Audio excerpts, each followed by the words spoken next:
La vidéo suivante a pour but de vous montrer comment représenter de façon graphique une inéquation quadratique, donc une fonction de second degré, à deux variables. Dans l'exemple, nous avons l'inéquation y est plus grand que moins 1,5 fois x carré.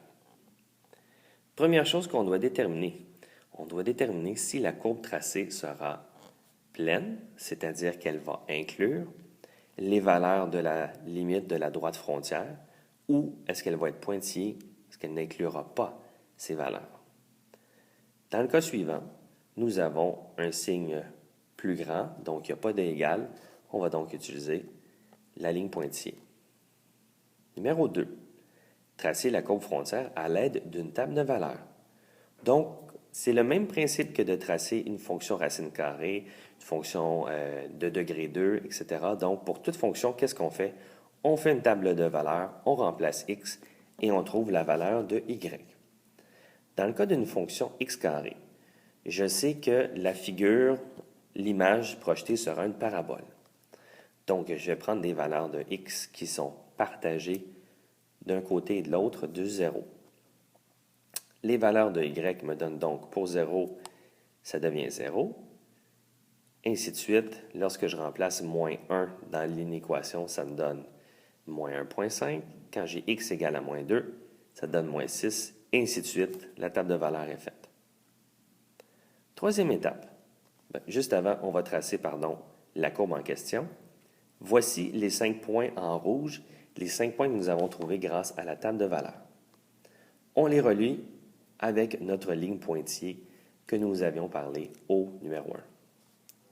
Dernière étape, est-ce que je dois assurer la partie en dessous à l'intérieur de ma courbe ou à l'extérieur? Pour répondre à cette question-là, il faut regarder le signe plus grand, plus petit, etc.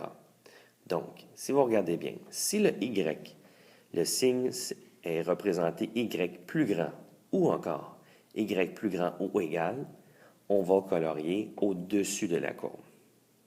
Si jamais on a y plus petit ou encore y plus petit ou égal, on va colorier, l'ensemble solution sera sous la courbe de frontière.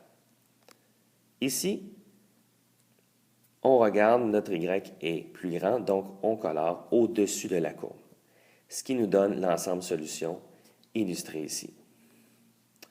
Si, quatrième étape optionnelle, si on veut être très certain de notre réponse, on prend un point au hasard qui est dans notre ensemble solution et on teste pour voir oui ou non, est-ce qu'il rencontre les conditions de notre inéquation.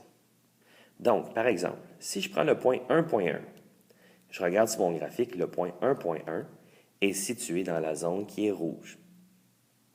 Donc, le point 1.1 devrait fonctionner dans mon inéquation.